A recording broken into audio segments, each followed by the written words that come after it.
There are names that, when spoken, echo in the empty ballrooms of history. They are inscriptions on a tombstone of glamour, words that carry the scent of aged perfume and the faint metallic taste of scandal. Rockefeller. It is a name that is not a name. It is an institution, a dynasty, an American mythology carved in granite and steel, oil and gold. It speaks of power so vast it becomes its own quiet gravity, pulling fortunes and futures and people into its orbit. And then there is another name, one that glitters with a more fragile, more defiant light, a name that sounds like a champagne bubble popping in the silent gilded halls of that dynasty, Bobo Rockefeller. For a time, her name was a headline, a whisper, a cautionary tale, told in the velvet darkness of society's most exclusive drawing rooms. She was the Cinderella who crashed the ball, the showgirl who captured the prince, the woman who went to war with an empire and walked away with a fortune that could be measured in dollars, and a victory that could only be measured in silence. But before the headlines, before the flashbulbs, before the penthouse at 740 Park Avenue became her gilded cage, before she was Bobo, the woman who married a Rockefeller, she was someone else entirely. She was a secret, whispered in a language the American dream refused to learn. Her name was Jievute Paulekiute, and her story does not begin in a palace. It does not begin with the promise of tomorrow, but in the deep, suffocating yesterday of the earth itself. It begins where America's great, gleaming industrial engine hid its human fuel. It begins in the architectural lament of a Pennsylvania coal town, under a sky permanently bruised by smoke, in a world painted in monochrome shades of grit and gray and black. This is not the story of a woman who was given a crown. It is the story of a girl, born in the shadows, who looked upon the darkness of her world and decided with an adamantine will to forge a crown of her own. This is the story of her first life, the life she had to kill in order to be born. The year is 1916.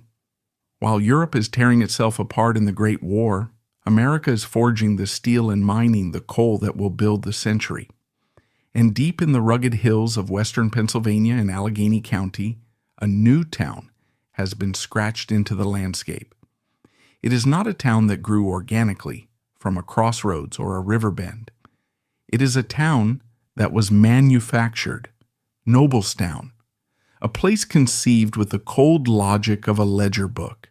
Let us stand here for a moment in the damp, cool air of her beginning. Let us become reverent of this architecture, not for its beauty, but for its brutal honesty. This is a patch town, a settlement built by the coal company, for the coal company. It is a machine for living, designed with a single purpose, to house the hands that would descend into the earth each day to extract its black heart. The houses are arranged in rigid, unforgiving rows. They are identical twins of cheap timber and hurried construction, two family duplexes sharing a thin wall that offers no secrets. They are balloon frame structures, a skeletal lattice of wood covered in clapboard, or later, a grim asphalt siding meant to imitate brick, a cosmetic lie against the constant seeping cold. There is no ornament, no flourish, no hint of individual identity. The roof lines are sharp, the porches are spare, the windows are vacant squares. This is geometry as social control. To live here is to be reminded every single moment of your place. You are a unit. You are interchangeable. Imagine the birth of a child, Jievute, into one of these boxes. There is no soft-lit nursery. Her first view of the world is a window pane perpetually filmed with a fine, greasy layer of soot. Her first lullaby is the rhythmic cough of a neighbor through the wall, the distant, percussive clang of the coal tipple, the mournful cry of the train hauling its cargo away to power a world she cannot yet imagine. Outside her door, there is no quaint village green. There is a dirt street, a river of mud in the rain, a cloud of dust in the dry heat. And looming over everything, both physically and psychologically, is the colliery, the mine. It is a jagged cathedral of industry, with its towering headframe marking the portal to the underworld, its breaker building where coal is crushed and sorted in a deafening eternal roar, and its slag heaps, great black smoldering mountains of waste called culm that scar the green hills like a biblical plague. These man-made mountains are the town's true monuments, a testament to what has been taken from the earth, growing larger with every passing day. This is the landscape of Jievute Paulekiute's childhood. It is a world built by the company, owned by the company, and policed by the company. The house belongs to the company. The only store, a long, low building with a wide porch where debts accumulate faster than wages, belongs to the company. The doctor is the company doctor. The minister in the small wooden church preaches a gospel of hard work and humble acceptance, his sermons paid for by the company. Even the earth beneath their feet belongs to the company. It is a form of industrial feudalism, a kingdom of coal where the superintendent is the baron and the miners are the serfs. Her father, like so many others in Noblestown, was a ghost before his time. He was one of the tidal wave of men from Lithuania, from Poland, from Italy and Slovakia, who had fled the famines and conscriptions of the old world, lured by the promise of American wages. They were seen not as pioneers, but as raw material. The American press of the era described them as a new mixed population, their languages foreign and harsh, their presence an affliction upon the counties they inhabited. They were recruited for the work no one else wanted, the dark, dangerous, back-breaking labor in the belly of the earth. Imagine his day. It begins before dawn, with the shriek of the company whistle. 1 blast, there is work. 3 blasts, the mine is idle and there is no pay. That single whistle is the breath of God in the patch, dictating whether there will be food on the table. He walks to the mine mouth, a small figure, against the vast, dark architecture of the tipple. He descends in a rattling cage, leaving the sun behind. Down in the blackness, he works on his knees in cramped seams, the air thick with explosive methane gas, and the silica dust that will, slowly and inevitably, crystallize in his lungs, a disease they call black lung, a sentence of slow suffocation. In the 1920s, a good miner might earn 38 cents for every ton of coal he dug out by hand, loading it himself into a cart, his only light the small carbide lamp on his helmet, a tiny flickering star in an absolute abyss. He might dig 10 tons on a good day. From that, the company deducts the rent for the identical house. It deducts the cost of the blasting powder and the tools. It deducts the bill from the company store, where prices are high and credit is the only currency. At the end of the week, the pay envelope is often distressingly light. For a young girl like Jievute, this reality is absorbed through the skin. It is the texture of her world. It is the taste of sulfur in the water drawn from a communal pump. It is the permanent black ring under her father's fingernails, a stain that no soap can ever truly wash away. It is the sight of men walking home at dusk, their faces so thoroughly blackened with coal dust that only the whites of their eyes are visible, making them look like masked, weary strangers. They carry the underworld with them, in their lungs, on their skin, in the exhausted slump of their shoulders. Life in the patch is communal, born of shared hardship. Women share communal ovens and wash tubs. They trade remedies and watch over each other's children. The Lithuanian social hall is a bastion of the old country, a place of music and dance and language that serves as a fragile shield against the overwhelming strangeness of the new world. But even these moments of joy are tinged with the pervasive anxiety of the mine. Men patronize the bars, seeking solace in alcohol, while women patronize the churches, praying for two things: that their husbands will not be killed in the mine, and if they are not killed, that they will not drink their meager pay before it can reach home. This is the thesis of Jievute's early life, the foundational lesson. The world is ruthlessly divided. There is a them and there is an us. Them is the mine superintendent, who lives in a larger single-family home on a small rise at the edge of town, a house with a proper fence and perhaps even a small lawn. His house is a castle, its placement an architectural assertion of his authority. He is American. He speaks unaccented English. His wife does not hang her laundry in a yard gray with soot. Us is everyone else: the immigrants, the laborers, the people who speak in broken English with the thick accents of Eastern Europe, the people whose lives are dictated by the whistle and the ledger book. From her first moments of consciousness, Jievute Paulekiute understands class. She does not need to read a book about it. She breathes it in with the coal-dusted air. She feels the weight of it in the silence that falls when the superintendent's car drives down the unpaved street.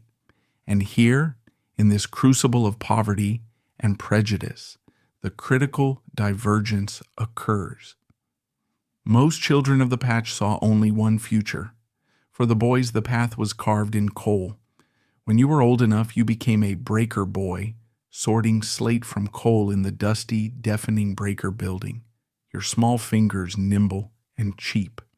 From there, you graduated to the mine itself. As one miner from that era recalled, "My dad worked in a coal mine, and if you lived in a patch, you naturally went into the coal mine, never any question about it." For girls, the future was to marry a miner, to move from your father's company house to your husband's, to raise another generation of boys for the breaker and girls for the patch. Fate was a closed loop. But something different was stirring in Jievute, a rebellion, a refusal. The prompt for this story, the point of departure, is this: she wasn't born into the American dream.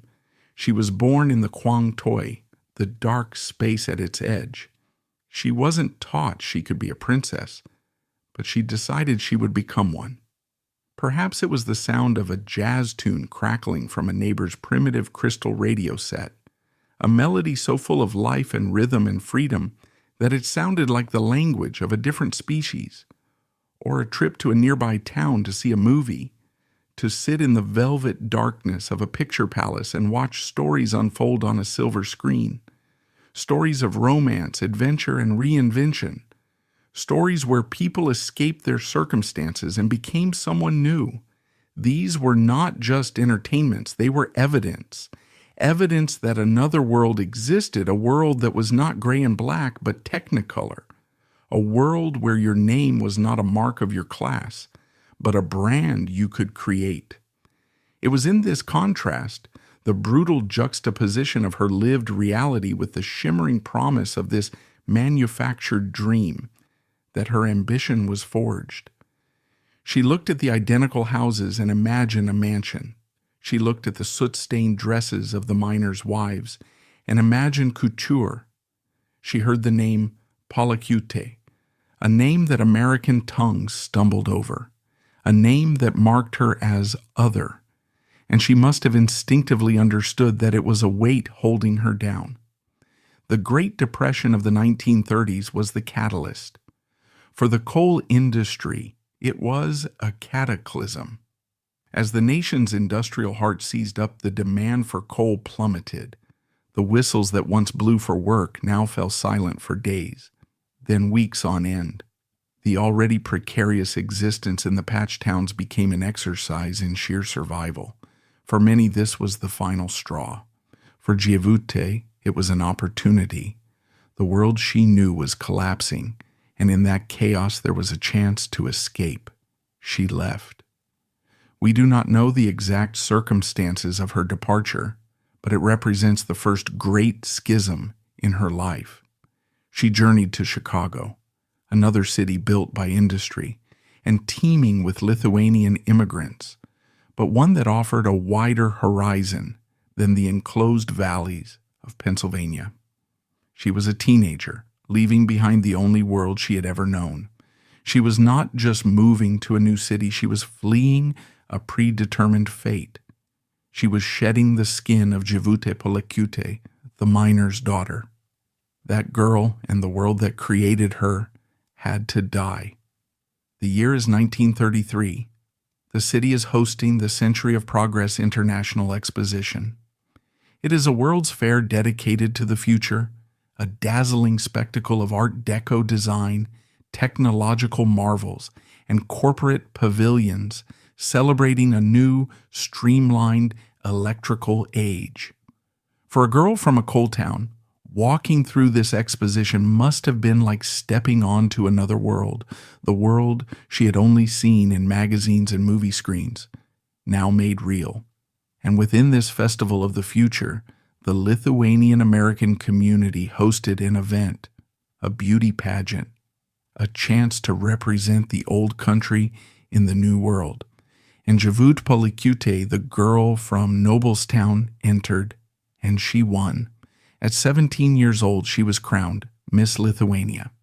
Stop and consider the cosmic significance of that moment. It is her first press clipping, her first public acknowledgement. The girl whose identity was forged in anonymity is suddenly given a title, a name, a public face. It is a small title, a local honor, but it is everything. It is validation.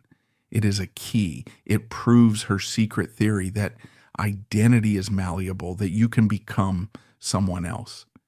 The coal dust is washed away, and in its place, for the first time, is the bright, intoxicating glare of a spotlight. This is the end of her first life.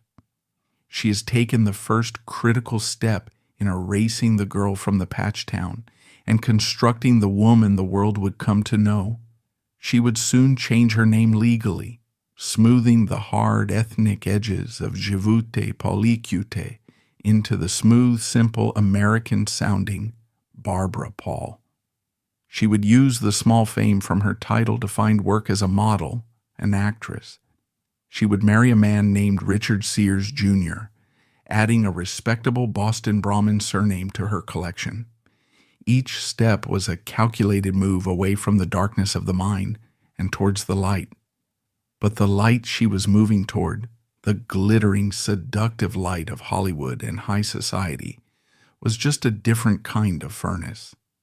She had escaped the architecture of the coal patch, but she was about to enter a new and far more complex architecture of power, ambition, and desire. She had won her first battle, but the war for her own soul and her own name had only just begun.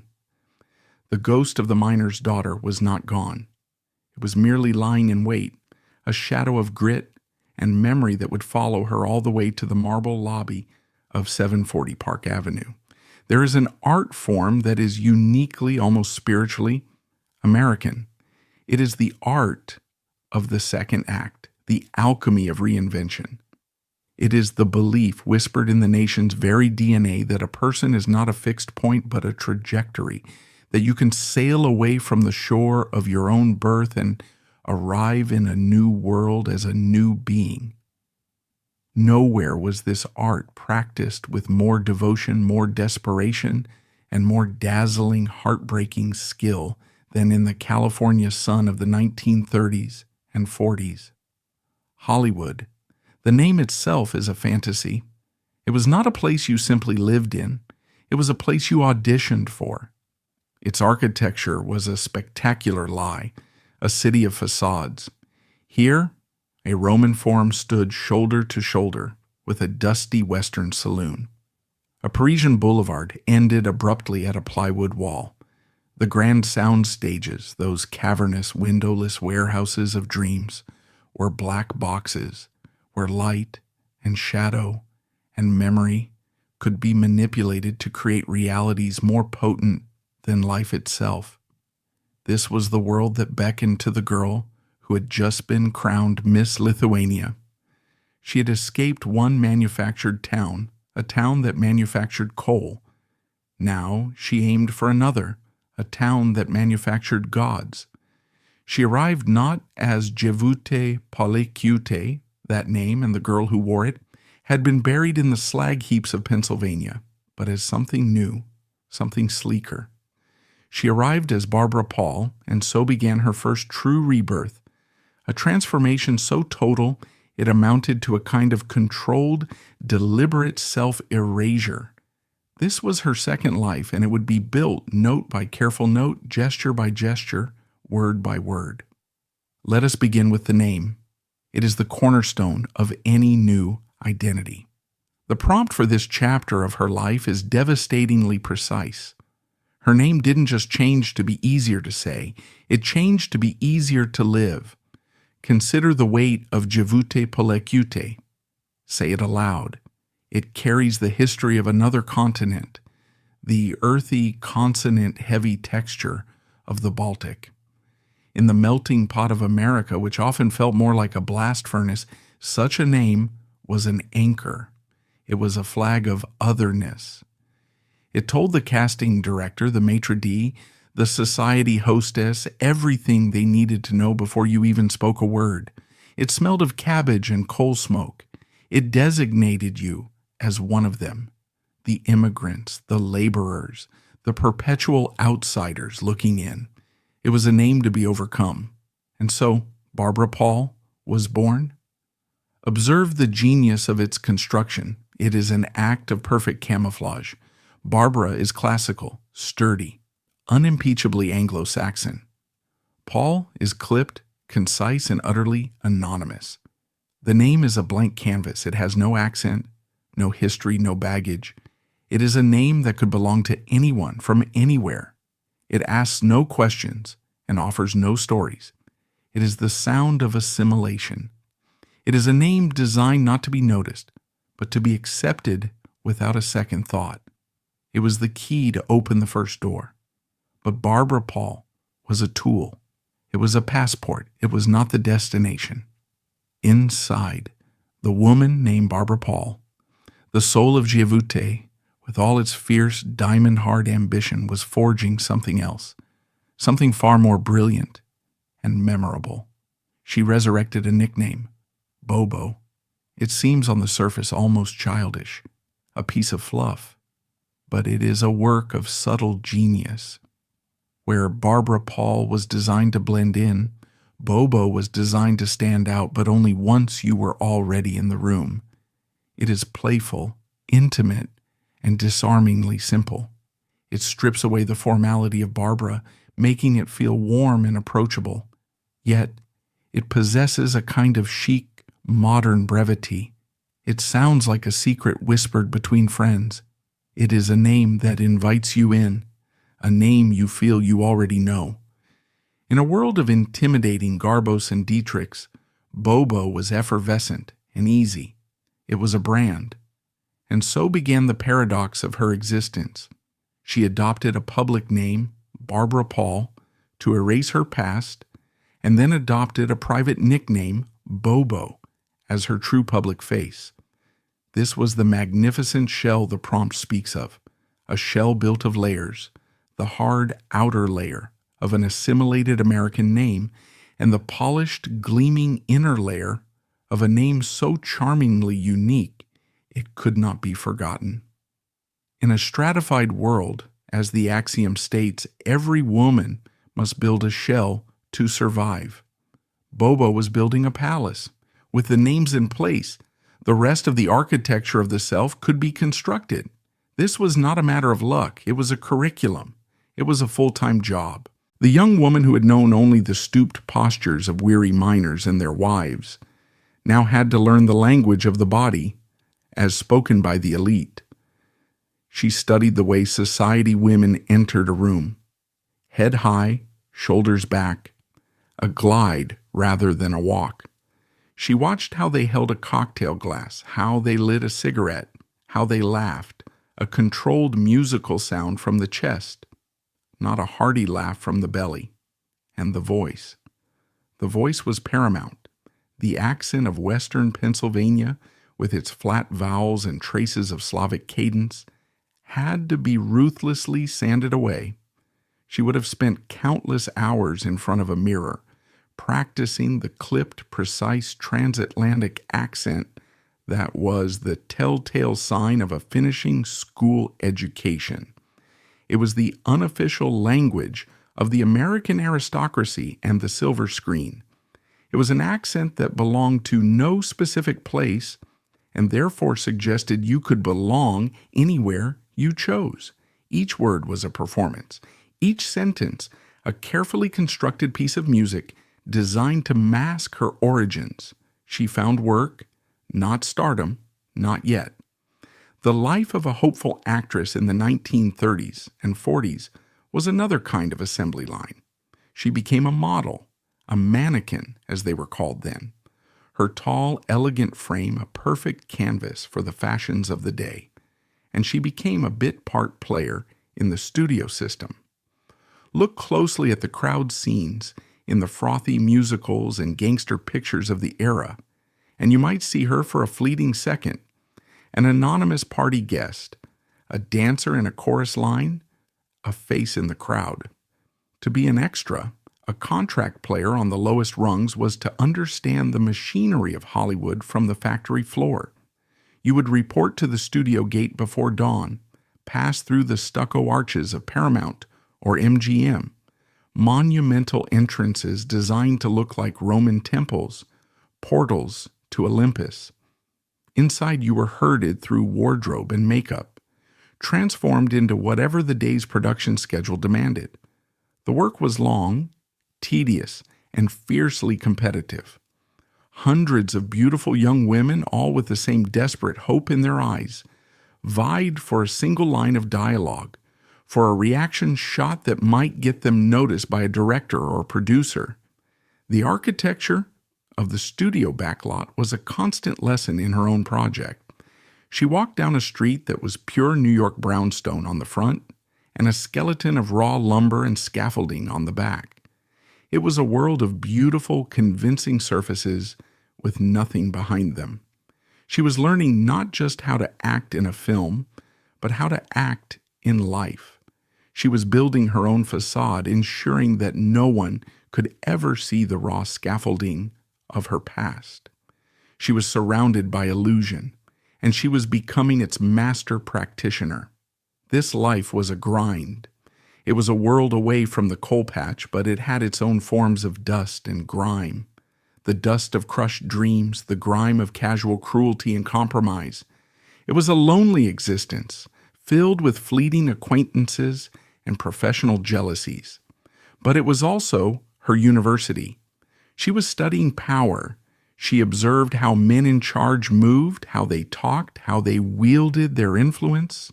She learned the subtle currency of looks, of favors, of being seen in the right place with the right person. Hollywood was not just teaching her how to perform, it was teaching her how to climb. And in 1941, she made her most significant ascent yet. She married Richard Sears Jr. If Rockefeller was a name that signified a global empire, Sears was a name that signified the American heartland.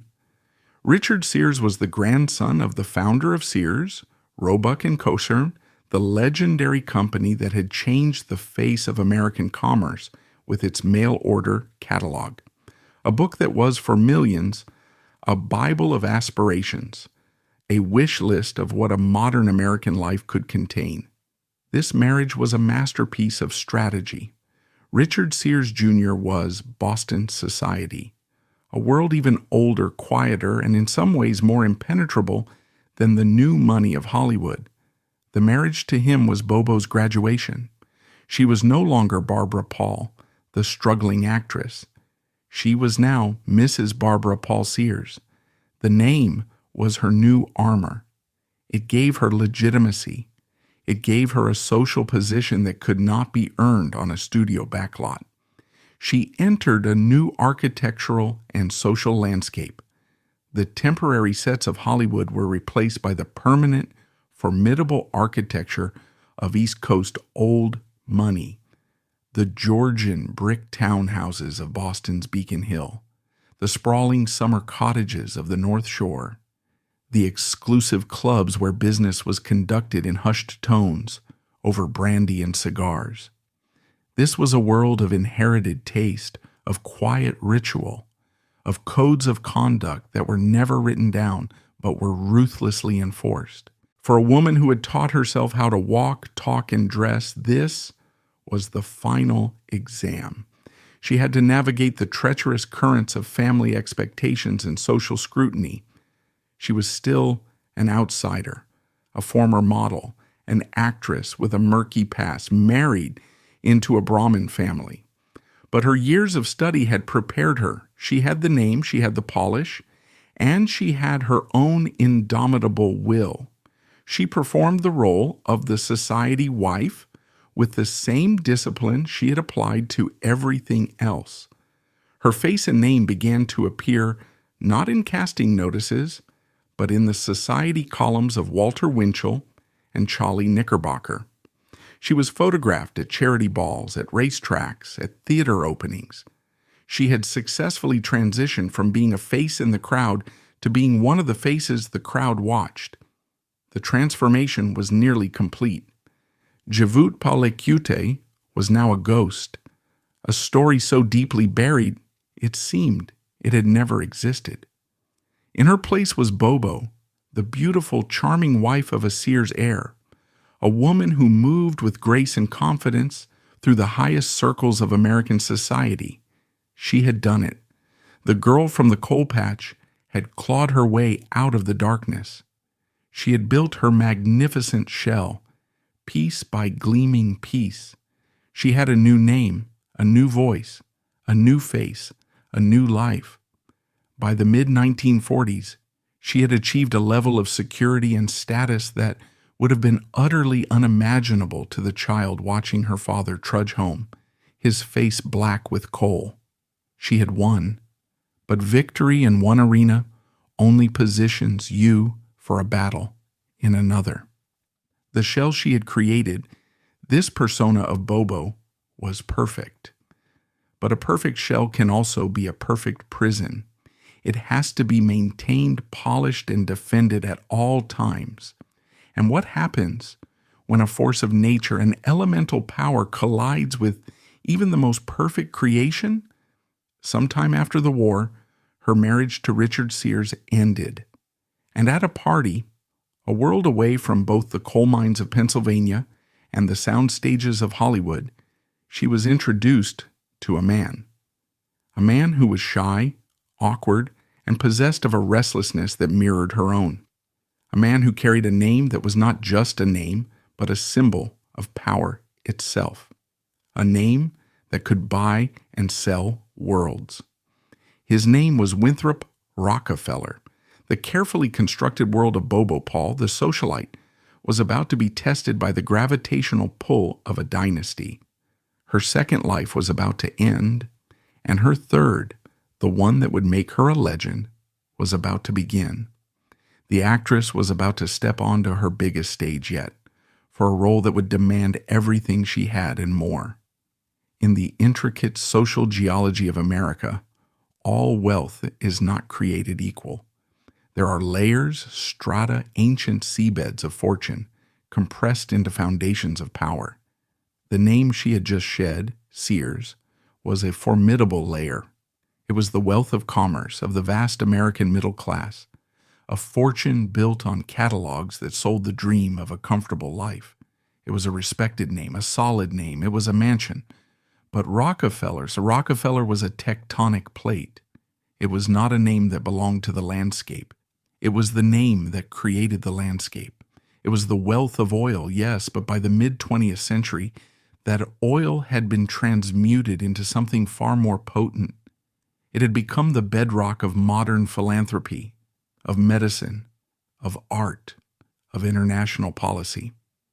The name was a currency more stable than the dollar. It was not a mansion. It was a sovereign territory with its own embassies, its own laws, and its own silent, watchful monarchy. To cross from the world of Sears to the world of Rockefeller was not a simple step up the social ladder. It was a quantum leap, a passage into another dimension of power, a place where the air was thinner, the light was different, and the weight of history was absolute. This was the world that now stood before Barbara, Bobo Paul, formerly Jievute Paulekiute, and her point of entry was a man who was himself an anomaly within that world. His name was Winthrop, the fourth of the 5 Rockefeller brothers of his generation. He was the dynasty's great deviation. The family ethos, instilled by their austere father, John D. Rockefeller, Jr., was one of duty, discipline, and discreet public service. They were groomed at the finest schools, prepped for the boardrooms of banks and foundations, their lives a procession of ordained responsibilities. Winthrop, however, was forged from a different, more restless metal.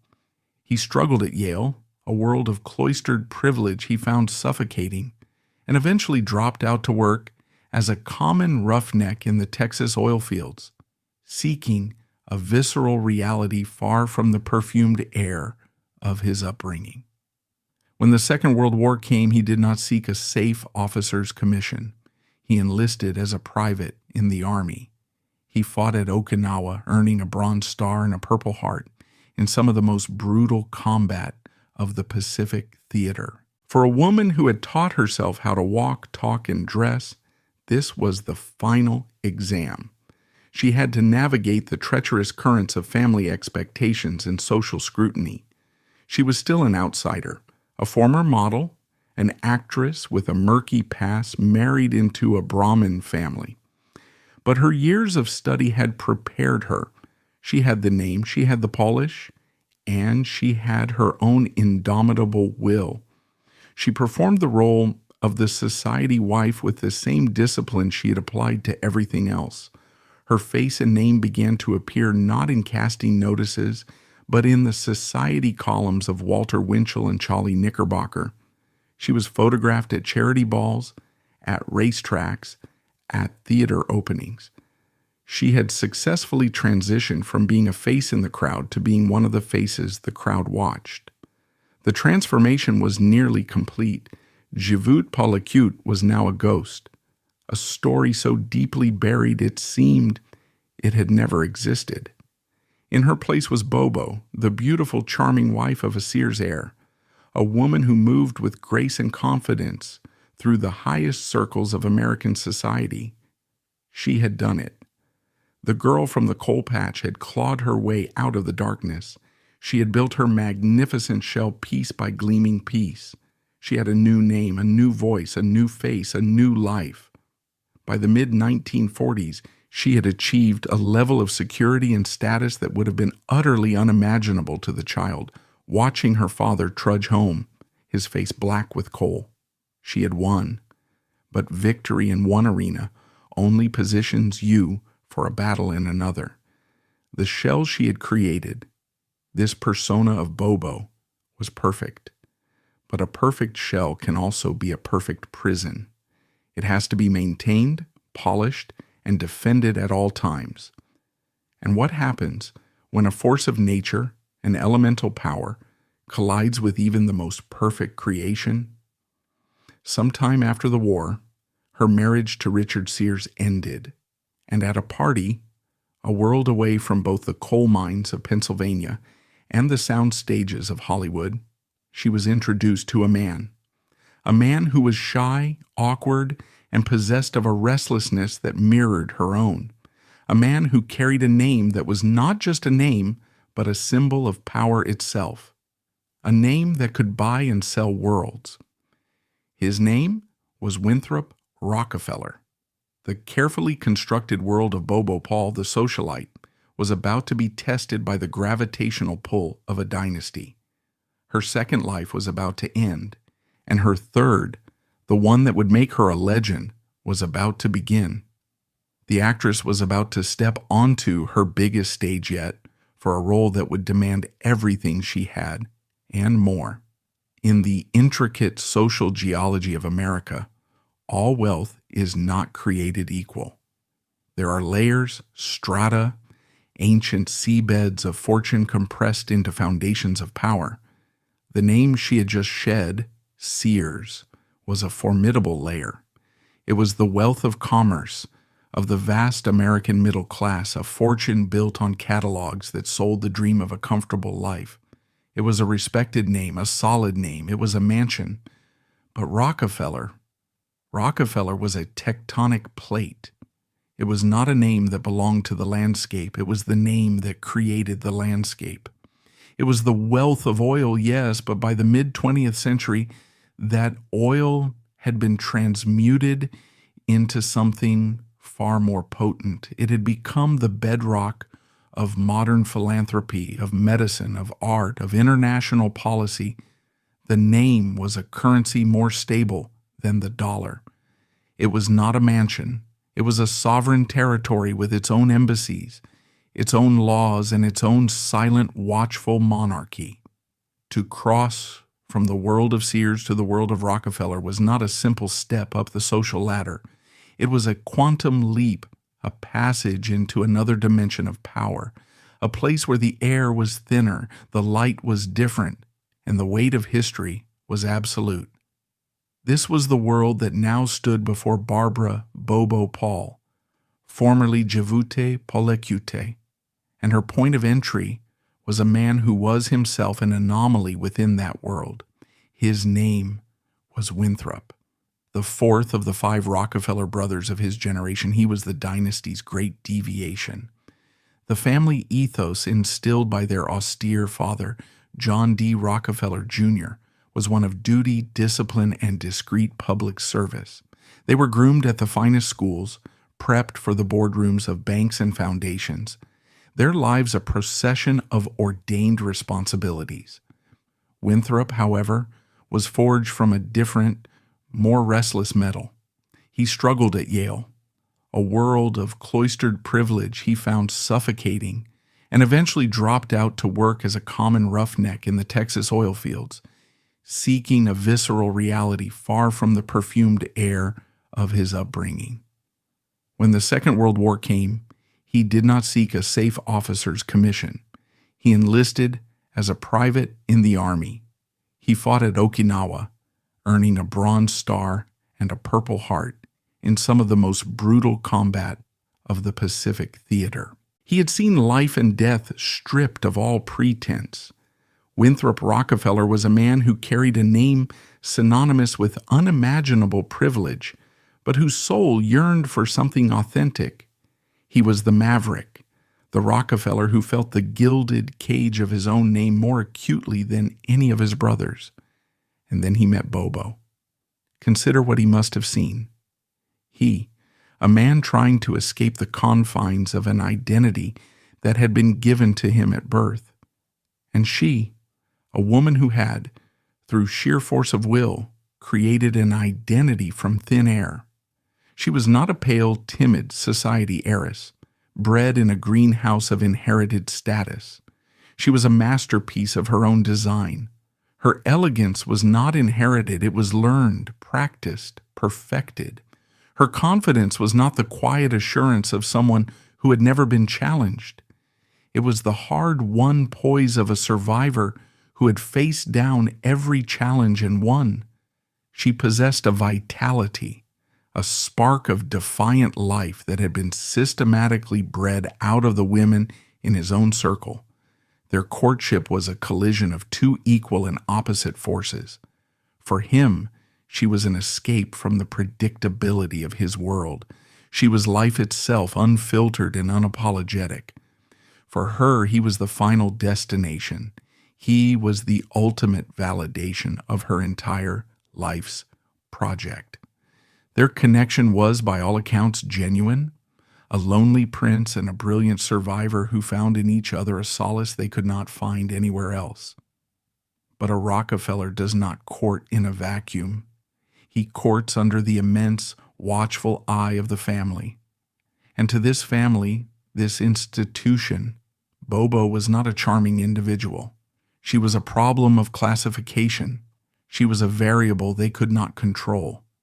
Her past was not a neat lineage documented in the family archives at Courtroom, their sprawling, art-filled estate overlooking the Hudson River. Her past was a trail of whispers, of modeling gigs and bit parts, of a first marriage and a divorce. She was a public creation, and the Rockefellers were a dynasty built on private power. This brings us to the architectural soul of the dynasty she was preparing to enter. Forget the ephemeral, false-fronted architecture of the Hollywood backlot she had mastered. The world of the Rockefellers was built to last. It was the granite and limestone of Rockefeller Center, an Art Deco city within a city that stood as a monument to their civic vision, a testament of faith in the future, built during the depths of the Great Depression. It was the stone fortress of Courtroom, a home that was less a dwelling and more a museum, a repository of art and legacy meant to stand for centuries. It was the neoclassical grandeur of the Chase National Bank headquarters. This was an architecture of permanence, of weight, of unshakable solidity. Bobo's entire identity was an architecture of illusion. The question that must have hung in the silent family boardrooms was simple. What happens when a beautiful mirage meets a mountain of solid rock? The answer came on Valentine's Day, 1948. The wedding was, as the prompt declares, the high point of the American dream. It was a national sensation, a fairy tale for a post-war nation hungry for romance and glamour. The headlines screamed. The Cinderella story of the century, the miner's daughter from the Pennsylvania coal patch, the girl who had once been Miss Lithuania at a Chicago fair, was marrying the grandson of the richest man in modern history. The sheer dizzying vertigo of her ascent was intoxicating. She had climbed higher than any self-made woman of her era had ever dared. On that day, she became Mrs. Winthrop Rockefeller. The name change was more than a marriage certificate. It was a coronation. She stood at the pinnacle. Everything she had ever worked for, every lesson learned, every sacrifice made, had led to this moment. She now possessed the most powerful surname a woman could acquire in America. It was the ultimate armor, the final, unassailable shell. But this is where the story truly begins. For as the axiom warns, real fairy tales always have a curse, and the curse was woven into the very fabric of the celebration. The wedding was the moment of her greatest triumph, and also the moment of her complete surrender. The persona of Bobo, the one she had so masterfully created and controlled, was no longer her own. It now belonged to the public, and more importantly, it belonged to the Rockefellers. This is the meaning of the story's most crucial insight. She didn't enter the Rockefeller world to be accepted, but to be tested. They didn't marry a woman. They married a concept that didn't belong to them. The Rockefeller family, as an institution, had a long history of absorbing things. Companies, industries, art collections, political ideas. They approached the marriage to Bobo with the same mindset. They were not welcoming a new daughter. They were conducting a strategic acquisition. They were absorbing an anomaly, a vibrant, unpredictable, and potentially dangerous concept into the family structure. The unspoken hope was that the sheer gravity of the family, its traditions, and its immense quiet weight would domesticate her, that she would be neutralized, polished into a suitable Rockefeller wife, her past erased, her sharp edges smoothed away. She was a test for the dynasty's immune system. Could this monolithic organism, so accustomed to shaping the world around it, successfully absorb and transform a foreign body so potent and self-willed? For Bobo, the victory was immediate, but the cost was profound. She had spent 2 decades meticulously building a self. Now she had to submit that self for approval. Her every dress, every gesture, every friendship would be scrutinized, weighed against the invisible but crushing standard of what it meant to be a Rockefeller. The freedom she had fought so hard to win, the freedom to invent herself, was the very thing she had to sacrifice as the price of her crown. She had won the game. She had married the prince. The wedding photographs show a woman radiant, smiling, triumphant. She had achieved the impossible. But there is a different story told in the quiet moments between the flashbulbs. The story of a woman who had just stepped through a one-way door. She was about to move into the heart of the empire, into a legendary 32-room triplex apartment at the most famous address in New York City, 740 Park Avenue. It was the grandest prize imaginable, a palace in the sky. But a palace can be a sanctuary, or it can be a prison. The fairy tale was now complete. The miner's daughter was a Rockefeller, and the slow, creeping architectural horror of the curse, the test that she was never meant to pass, was about to begin. The loneliest chapter of her life was waiting for her, behind a grand mahogany door, high above the streets of Manhattan. There are buildings that are merely structures of steel and stone, and then there are buildings that are fortresses of myth. They are addresses that function as coded signals, broadcasting a message of untouchable power to the world.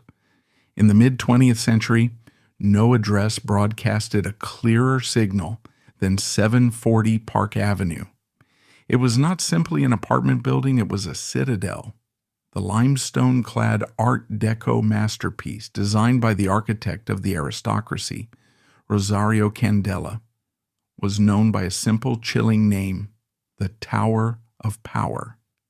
Its board of directors was famously rumored to have rejected a young John F. Kennedy for residence, deeming his family's fortune too new and his father's reputation too noisy. To live at 740 Park was not a matter of wealth, it was a matter of acceptance. It was a private club whose membership was the most exclusive on earth, a vertical village for the masters of the American universe. Vanderbilts, Chryslers, Bouvier. The names on the mailboxes were a litany of the nation's ruling class. This was the building where Bobo Rockefeller, the girl from the coal patch, came to live. She was to occupy the crown jewel of this citadel, the legendary duplex apartment that had belonged to her father-in-law, John D. Rockefeller, Jr. This was not just a home. It was the symbolic heart of the dynasty's New York presence. It was the reward for winning the ultimate prize, and it would become her magnificent gilded cage. Let us be reverent, now, not to the architecture of dreams or of labor, but to the architecture of isolation. Let us push open the great silent mahogany door and step inside. The first thing that greets you is not warmth, but scale, an overwhelming, inhuman scale. The apartment was not a duplex, it was a triplex, a private mansion stacked 32 rooms high in the sky. The entrance gallery alone was the size of a lesser ballroom, its floors a geometric sea of black and white marble, its walls soaring to a height that dwarfed any person standing within it. A single footstep would echo, a sharp, lonely report in the cavernous silence. From here, the apartment unfolds like a cold, geometric flower. A grand, sweeping staircase worthy of a European palace spirals upwards. There are endless hallways, long, straight corridors lined with priceless art, old masters in heavy gilt frames, their dark, varnished surfaces seeming to absorb the light rather than reflect it. These were not paintings chosen for joy, but for significance. They were markers of pedigree, silent, watchful ancestors who had borne witness to centuries of power. The public rooms were designed for a life that was lived on a national stage. A cavernous drawing room, with ceilings nearly 20 feet high, could comfortably entertain 100 guests. The formal dining room, paneled in dark, solemn wood, could seat 40. Its table was a vast, polished lake of mahogany that reflected the crystal chandeliers like distant, cold stars. And it was here, in this museum of a home, that Bobo was expected to live. Imagine her, a woman whose entire being was a symphony of vibrant, hard-won life, now wandering these silent, echoing halls. The girl who grew up in a four-room company house where the sounds and smells of every neighbor were an intimate part of daily existence was now inhabiting a space so vast she could feel utterly alone in it. The priceless Savonnerie carpets muffled her every step. The heavy silk draperies swallowed the sound of the city far below. The air itself seemed different, still cool and filtered, lacking the raw, unpredictable energy on which she thrived. This is the setting for the thesis of her new life. Despite being the official wife, Bobo was still seen as a foreign object among the upper class. She had the name, she had the address, she had the jewels and the couture. She had on paper everything, but she was a queen in exile, ruling over a kingdom of ghosts. When she hosted dinners in that grand, intimidating dining room, the conversation was polite, but coded. The other women, the wives and daughters of the ruling class, spoke a language of shared experience she could never learn. It was a language of summers in Newport and winters in Palm Beach, of debutante balls and family trusts, of bloodlines that intertwined like the branches of ancient ivy. They looked at her, and they did not see Mrs. Winthrop Rockefeller. They saw the story, the Cinderella, the showgirl. They saw the other, cloaked in Balenciaga. Their politeness was a weapon, a beautifully polished wall that made her exoticism, her very essence, feel like a vulgarity. She was a curiosity, a conversation piece, a testament to Winthrop's rebellious streak. She was in their world, but she would never, ever be of it. The invisible wall that separated her from them was as real and as insurmountable as the limestone walls of the building itself. Her husband, the man who had been her key to this world, was often an absent prince. Winthrop's restless soul still sought escape. He traveled for business, for the family's philanthropic ventures, for his own burgeoning agricultural project in Arkansas, a place as far removed from 740 Park Avenue as one could possibly imagine. He loved her, but he could not, or did not know how to, protect her from the crushing, silent judgment of the world he had brought her into. He too was a stranger in his own life, and in this palace in the sky, they were often just two lonely people rattling around in a monument built by his grandfather. And this leads us to the heart of the matter, to the profound and mournful breakthrough of this chapter of her life. People have always asked the question, how can a girl with everything be so lonely? How can a woman surrounded by such unimaginable beauty and wealth feel such a profound emptiness? The answer is a linguistic one. It is a failure of translation. No one in that apartment, no one in that world truly spoke her language. What was her language? It was a language forged in fire. It was the language of the will to live, the desperate, clawing need to survive and to be seen. It was a language of raw ambition, of sharp, unsentimental observation, of understanding human nature from the bottom up. It was a language that knew the texture of coal dust, the fear of poverty, the thrill of reinvention, the taste of victory. It was a language of pure, unadorned desire, the desire to be safe, the desire to be admired, the desire to be acknowledged. The need for recognition was the sun around which her entire universe orbited. And what was the language of 740 Park Avenue? It was a language of understatement, a language of inherited certainty, a world where one never spoke of wanting, because everything was already provided. One never spoke of ambition, because your place was already assured. One never spoke of fear, because the walls were too thick for the world to get in. It was a language of passions that were managed, of emotions that were contained, of life that was curated. It was a language of silences, where everything important was left unsaid. Her vitality, the very life force that had so captivated Winthrop, was, in these halls, a foreign tongue. Her laughter was too loud. Her glamour was a shade too bright. Her stories, had she ever dared to tell them, would have been incomprehensible. How could she speak of the grim determination of the girl from Noblestown to women who had never known a moment of true insecurity? How could she explain the triumph of becoming Bobo to people who had never had to be anyone but themselves? She was a creature of vibrant, technicolor life, trapped in a black and white photograph. The glass cage of her new existence was not just the physical apartment. It was this profound, untranslatable loneliness.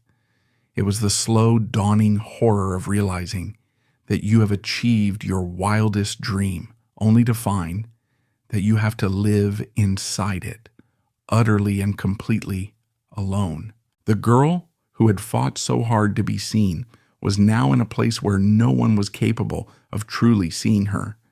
The years from 1948 to 1951 were a slow suffocation. She was a ghost haunting the hallways of her own life, a beautiful object placed among other beautiful objects. The dream had been realized, and it was a form of living death. But even in this gilded tomb, the fierce, defiant will of Jievute Paulekiute still flickered. She needed an anchor. She needed a reason. She needed a connection to something real in this world of profound artifice. And soon, in the heart of this great empty palace, a new life would begin to stir.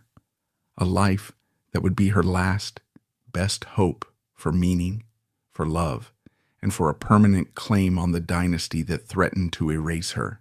A child, a son, a new hope, but also a new and terrible vulnerability. The next chapter would not be about a battle for status, but a battle for the one thing in this world she could truly call her own.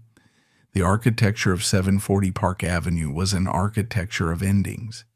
It was the final, triumphant statement of a fortune made, a dynasty secured. Its silent, cavernous rooms were tombs of legacy, filled with the cold, finished beauty of objects that had completed their journey. The old master painting, the antique commode, the family name itself. Into this temple of stasis, this monument to what was, came the most profound and revolutionary sound imaginable, a heartbeat. For Bobo Rockefeller, a ghost adrift in the gilded emptiness of her own life, the discovery of her pregnancy was a biological rebellion. It was an act of pure, organic life pushing back against the inorganic, curated perfection of her world. In the cold marble heart of the Rockefeller empire, a new heart had begun to beat. And it was inextricably entwined with her own. This was not a jewel to be worn or a title to be held. This was flesh of her flesh. It was the first thing in this rarefied world that was truly, primordially hers. But a Rockefeller child is never just a child. He is an event. He is an asset.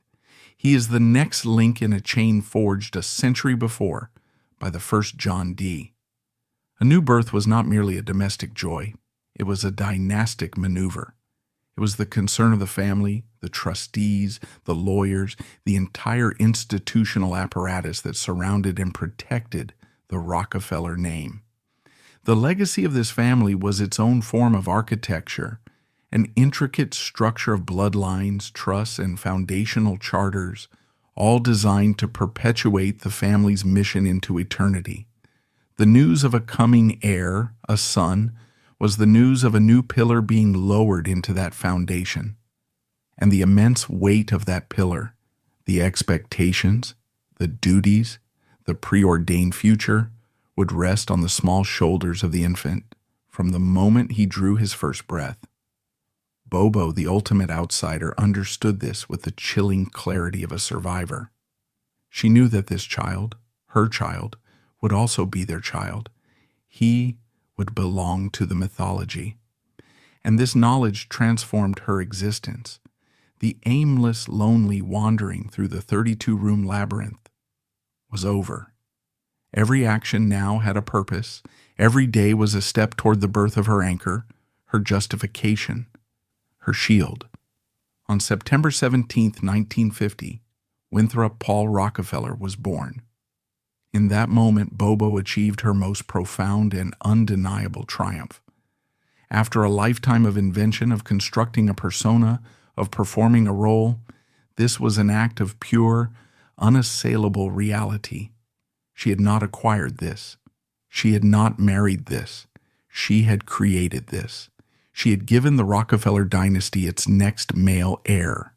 The thesis of this chapter of her life became brutally, beautifully clear. The child was her last hope to secure her position and the meaning of her marriage. He was the living, breathing answer to the unspoken question of her legitimacy. He was the physical proof that she was not merely a decorative object, a temporary infatuation of the family's maverick son. She was now the mother of a Rockefeller. Her blood, the blood of the Lithuanian miners from the Pennsylvania coal patch, now flowed in the veins of the American aristocracy. It was a biological fact that could not be undone by a legal decree or a social snub. Look at the name they gave him, Winthrop Paul Rockefeller. Winthrop for his father, Rockefeller for the dynasty. But in the middle, nestled like a secret, is Paul. Her name, Barbara Paul. It was a quiet, deliberate insertion of her own history into the official ledger of the family. It was a claim staked, a flag planted. It was a whisper that said, I am here. I am part of this story. You will not erase me. And with this triumph, a new and powerful emotion bloomed within her, an emotion far more potent than the ambition that had driven her for 3 decades. It was love, a fierce, absolute, unconditional love.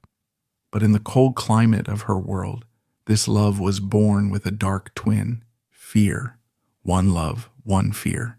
They were 2 sides of the same precious coin. The love was her salvation. For the first time, one room in the vast, echoing apartment at 740 Park Avenue became truly alive. The nursery. It became the warm, beating heart of the entire cold mansion.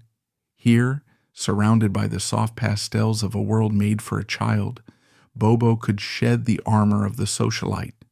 She could be a mother.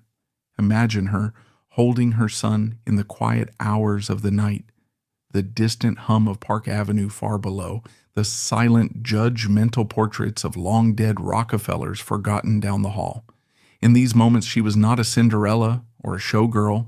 She was a creator, a protector, a source of life. This small, fragile being was the only person in the world who needed her for who she was, not for what she represented. He was her connection to a reality more profound than any society column or bank statement. This love was real. It was her anchor in a sea of artifice. But the fear was her shadow. It was the cold, strategic understanding that came with her love. And it is here that we find the nucleus of her future, the thought that would dictate her every move in the coming war. In a world where power is control, Bobo understood if she couldn't keep her son, she would be erased from the Rockefeller bloodline forever. She wasn't just a mother, she was the protector of a memory. Let us unpack this revelation. Power, as she had learned from the company bosses in the coal town, from the studio heads in Hollywood, and now from the trustees of the Rockefeller fortune, was always about control. And she knew, with the instincts of a survivor, that the family who viewed her as a temporary foreign object would view her son as their permanent undeniable property. He was the heir. He belonged to them. In any future conflict, in any schism in her marriage, she knew the child would be the ultimate prize, the ultimate leverage, the ultimate weapon. Her love, therefore, could not be soft or sentimental. It had to be a feral, vigilant love. It had to be strategic. The fear was not just the primal fear of a mother losing her child. It was the fear of a historian watching her chapter being ripped from the book. To lose her son would not just be a personal tragedy, it would be her complete and total annihilation from the historical record. She would revert to being a footnote, a brief and scandalous first wife, while her son would be raised and shaped solely as a Rockefeller, his maternal history a forgotten, inconvenient anecdote. This is the meaning of her new role, the protector of a memory. The memory she was protecting was her own. It was the memory of her own existence, her own contribution to this story. She was fighting to ensure that her son would know that he was not just the product of a dynasty, but also the product of a survivor, that he carried her blood, her resilience, her defiant life force. She was no longer just protecting her status or her future. She was protecting her past from being rendered meaningless. Her motherhood was not a passive state of being. It had become an active, political, and existential mission. In her son, Bobo found her purpose. The gilded cage of 740 Park was no longer a tomb. It was a fortress to be defended. The love for her child gave her a strength she had never known, a resolve that dwarfed her earlier ambitions. But it also gave her a singular, terrible vulnerability. Everything she held dear, everything she had fought for, her entire legacy, was now embodied in this one small child. The fragile peace she had found was the calm before the storm. The tensions in her marriage were not healing. The isolation was not abating. The institution of the family was ever watchful. Her new, fierce, protective love would soon be tested. The battle was no longer for a place at the table. It was now a battle for her son, a battle for her own soul. And it would be a war fought with a ferocity that would shock an empire to its very foundations. By 1951, the fairy tale had begun to fracture. Love, no matter how genuine, cannot survive in a vacuum. The love between Winthrop and Bobo, a love built on shared rebellion and loneliness, could not withstand the atmospheric pressure of a dynasty. The marriage, once the pinnacle of the American dream, had now become a liability to the Rockefeller family image. The schism did not begin with a fiery argument, but with a chilling silence, a growing distance in the 32-room labyrinth at 740 Park Avenue. Winthrop, the man who had always been running from his own name, now found a new escape, Arkansas. He poured his soul into a mountaintop farm, an agricultural project, a world away from the marble corridors and strained dinner parties of New York. It was a place where he could be himself, and every trip he took to Arkansas carved a deeper, more cavernous void between himself and the wife he left behind, in the tower of power where she had never truly belonged. For Bobo, her husband's absence was more than just loneliness. It was a danger signal. She, who had spent a lifetime reading the subtle language of power, understood that in this world, love was a luxury and image was everything. And the Cinderella story no longer served the image of the House of Rockefeller.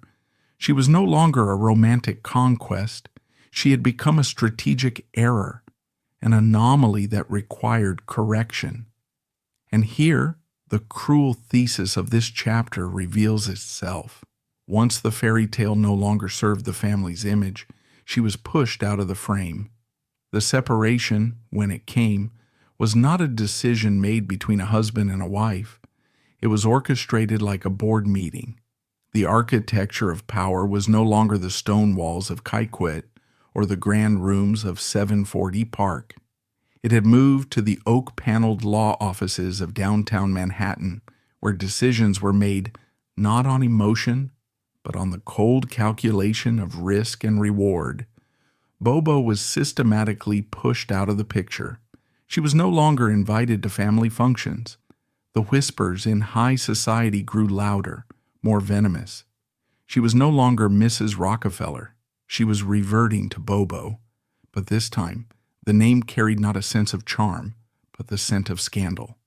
And it is here we arrive at the breakthrough point, at the brutal truth of how this world operates. In the world of tycoons, divorce is not a personal matter. It is a collective honor adjustment. And Bobo, the outsider, was the element that needed to be eliminated to protect the family symbol. A collective honor adjustment. The phrase has the coldness of a scalpel. It turns a human tragedy into a business transaction. The Rockefeller dynasty was not just a family, it was a brand, a symbol of American stability, dignity, and power. Bobo, with her unvetted past, her fiery ambition, her very essence as an outsider, had become a threat to the integrity of that symbol. She was an uncontrollable variable in an equation meant to be eternal, and so she had to be eliminated. To eliminate. The word did not imply a physical death, but a social one. They would cut her off from the finances. They would isolate her from her friends. And most importantly, they would try to take away her most precious possession, her ultimate weapon, her final shield, her son. The war had begun. Not with the sound of gunfire, but with letters from lawyers, with court summons, with carefully orchestrated smear campaigns in the society columns. Bobo, the woman who had fought her way out of the coal pits alone, now faced another war. This time, the enemy was not poverty or prejudice. Her enemy was an empire that sought to erase her from the very story she had written in her own blood, sweat, and tears. The architecture of justice, like all architecture, is designed to serve its builders. The courtroom, with its heavy oak pews, its judge seated on a high dais, its complex laws written in an arcane tongue, is not a level playing field. It was built by rich, powerful men to protect the interests of rich, powerful men. This was the arena Bobo Rockefeller walked into in 1953, alone. Facing her was not just Winthrop. She was facing the most formidable army of lawyers that money could buy, men paid to defend the honor and the assets of the Rockefeller family. The divorce became the trial of the century. The press called it the Battle of the Rockefellers. It was a national drama, and Bobo was its reluctant star. Every detail of her life was exposed, dissected, and distorted for public consumption. Her past, from her modeling days to her first marriage, was dragged out as a weapon against her. They painted a portrait of a gold digger, a ruthless adventuress who had trapped an innocent heir. But they had underestimated their opponent. They thought they were fighting a former actress. They were wrong. They were fighting Jievute Paulekiute, the miner's daughter, who had seen the worst of the world and survived. She had spent her entire life learning how to fight. And the thesis of this battle, her objective, was something they could not comprehend. Bobo demanded back her honor, her assets, and custody of her child in a system not designed for her. This system was designed to crush women like her. In the 1950s, women had few rights in a divorce. They were often left with nothing, especially when they dared to challenge a powerful husband. But Bobo did not just demand alimony. She demanded equity. She demanded a share of the fortune she had helped to build as Winthrop's wife. And most importantly, she demanded custody of the child she had borne. And it is here that we see the breakthrough, the brilliant flash of the true nature of her fight. She didn't need pity. She needed recognition. She didn't need to win back the man. She needed to win back her voice before the court, before the public, before prejudice. She did not weep. She did not beg. She walked into the courtroom each day as if she were walking onto the set for the greatest performance of her life. She wore the most elegant suits, the most exquisite hats. Her appearance was not vanity, it was strategy. It was a statement that she was not a broken victim. She was a formidable adversary. She turned the courtroom into her stage. She turned her testimony into a powerful monologue. She did not speak of a broken heart. She spoke of a broken contract. She did not speak of personal pain. She spoke of systemic injustice. She reclaimed her voice, the voice she had so carefully crafted since her early days in Hollywood, and now she wielded it as a weapon. She told her story on her terms. She forced the world to listen. The woman the Rockefeller dynasty had tried to erase was now the center of the nation's attention. She wasn't just fighting for herself, she was fighting for every woman who had ever been dismissed, silenced, and dispossessed. She had turned her divorce trial into a referendum on the role of women in society, and she was winning. In 1954, the verdict came down. Bobo Rockefeller had won. Her victory was historic. The court awarded her a settlement of $5.5 million, a staggering sum, the largest divorce settlement in American history at the time. More importantly, she won full custody of her son, Win Paul. She had faced an empire and forced it to its knees. The thesis of this chapter is a landmark in social history. Her victory paved the way for the recognition of women in property division upon divorce. She set a legal precedent. She proved that a wife's work, her contribution to the marriage and to her husband's career, had a quantifiable economic value. She opened a door for generations of women to come, allowing them to demand financial fairness when a marriage ended. She became an icon, a hero, the woman who beat the Rockefellers. She had the recognition she had craved. Her name was etched in history. But then what? This is the tragic question, the final breakthrough point of her success story.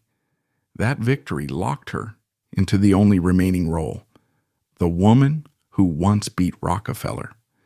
She was not allowed to live on, only to be relived through the memories of others. The victory that had freed her from her marriage had also frozen her in time. She had fought to win back her voice, only to find that her voice could now tell only one story, the story of her fight. She became a living legend, and legends are not permitted to have ordinary lives. She had won her financial freedom, but she had lost her freedom to be forgotten. Every man she met was measured against the shadow of Winthrop Rockefeller. Every accomplishment was weighed against her one great victory. She was trapped in her own finest moment, forced to replay the role that had made her famous forever.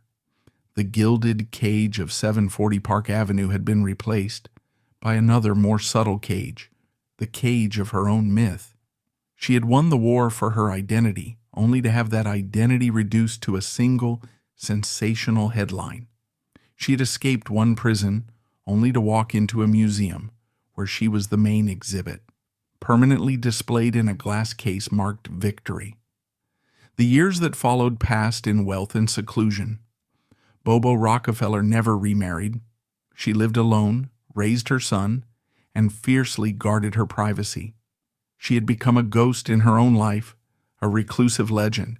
She was a feminist icon, yet she belonged to no movement. She was an independent woman, but her independence was bought in a battle that had defined her entire being. The final thesis of her life is a painful paradox. Bobo lived in wealth, but in isolation. A feminist icon who belonged nowhere. She had fought to belong, only to find that the only place she truly belonged was on the battlefield. When the war was over, she became a soldier with no purpose. She had built a financial fortress around herself, but inside those walls, she was still Jievute Paulekiute, The girl from nowhere who had conquered the world but never found a home. And this leads us to the final moment, a small anecdote that contains the entirety of her tragedy and her elegance. A moment that sums it all up. People asked, "What will you do with the money?" Her answer, "I will buy the most beautiful black dress." On the surface, it seems a frivolous answer, the remark of a woman who loved fashion. But it was not about fashion. It was a metaphor. It was the final breakthrough, the eulogy for a dream. That wasn't fashion. It was the funeral for the dream of being loved, of belonging. The most beautiful black dress was not for a party. It was a mourning gown. It was for the funeral of the young girl who had once dreamed that if she were beautiful enough, smart enough, determined enough, she would find a place where she was loved for herself, not for the role she played. It was for the funeral of the dream that she could one day shed the persona of Bobo and be accepted. She had learned that the world would never let her do that. She would forever be Bobo Rockefeller, the woman who won. That black dress was her final acknowledgement. She had accepted her fate. She would live out her days in wealth, in solitude, in her own myth. She would wear the most beautiful black dress to the funeral of her own dream, with an elegance and a proud sadness that only someone who has seen both the bottom and the top of the world can possess. The miner's daughter had come a very long way. She had gotten everything the world said was worth having. But in the end, the one thing she truly wanted, a place to belong, was the one thing that money, beauty, and an iron will could never buy. And that perhaps is the greatest tragedy and the most profound lesson of her extraordinary story. Of course, here is the final part of the script. So we come to the end of the story, a story that began in the coal-dusted darkness of a Pennsylvania patch town with a girl named Jievute Paulekiute, a story that traveled through the dream factories of Hollywood, the silent fortresses of East Coast society, and the gilded cage of 740 Park Avenue, a story that climaxed in the harsh glare of a courtroom and faded into the long, quiet twilight of a life lived in legendary seclusion. What, then, is the final legacy of Bobo Rockefeller? When the headlines fade and the scandals become footnotes, what remains? The money she won has long been spent or absorbed. The couture gowns have yellowed. The name itself, Rockefeller, now belongs to others. Her legacy is not something you can find in a bank vault or a society register. It is something far more potent and far more complex. First, her story stands as a permanent cautionary tale. It is the ultimate testament to a difficult truth, the thesis of her entire journey. In a world built by the rich, the outsider who enters will always be judged. Bobo did everything right by the ruthless rules of the American game. She reinvented herself. She learned the codes. She acquired the Polish, the name, the wealth. She stormed the castle gates and won the throne. She beat the dynasty at its own game in its own courtroom. And still it was not enough. She was never truly accepted. She was forever the foreign object, the anomaly, the performer. Her life is a haunting reminder that there are walls of class and bloodline so thick and so high that no amount of personal achievement can ever truly scale them. You can be a guest in the palace, even a temporary queen, but you may never be allowed to call it home. That is the tragedy of her story. But it is not the meaning of it, because in her fight, Bobo Rockefeller did something no one, least of all the empire she fought, ever expected. This is her final brilliant breakthrough, the legacy that eclipses the personal sorrow. She turned her trial into a mirror reflecting power, a place where every woman could look and understand that you don't need the Rockefeller name to be heard. You just need to not be silent. The trial was meant to be her public execution. It was designed to strip her of her dignity, her credibility, and her son. It was a demonstration of what happens when one person dares to defy the most powerful family in America. But Bobo, the master of performance, understood something fundamental about the stage. She knew that if all the lights are on you, you control what the audience sees. And so she took the blinding glare of the media circus, a light meant to expose and humiliate her, and she turned it back on the institution itself. The courtroom, that solemn architecture of establishment power, became her mirror. And in that mirror, the world didn't just see a messy divorce. They saw the cold, immense, and invisible machinery of dynastic power at work.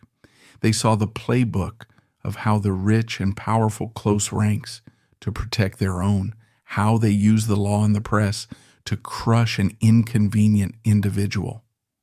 She did not ask for pity. She demanded recognition. She did not plead her case. She stated it. And in doing so, she gave a voice to the voiceless. She showed that the only antidote to overwhelming power is an unwavering voice. This is her true inheritance, not the $5.5 million, not the historic legal precedent.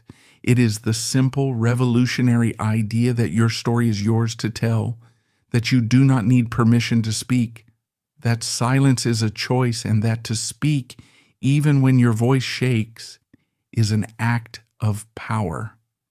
So we leave her, the ghost in the black dress, a figure of tragic triumph, the woman who won the world but lost the dream of a place to belong. But in the final accounting, her life was not a failure. Jievute Paulekiute, the girl who dreamed of being loved and accepted, may have died alone with that dream. But Bobo Rockefeller, the myth, the legend, the magnificent creation, achieved something far greater. She taught the world that you do not have to be born to power to challenge it. She stood in the center of the storm and refused to be broken. She held a mirror up to an empire, and in its reflection she gave countless others the courage to find their own voice. Her name was not the source of her power. Her refusal to be silent was. And then, one day in May of 2008, in an apartment overlooking a city that never truly embraced her, the heart of Barbara Bobo Rockefeller stopped beating. No headlines, no mourning banners across Park Avenue, no flowers from Kikwit, just silence. The kind of silence that follows the end of a grand symphony, when the conductor lowers his hands and the echo of the last note hangs in the air, unanswered.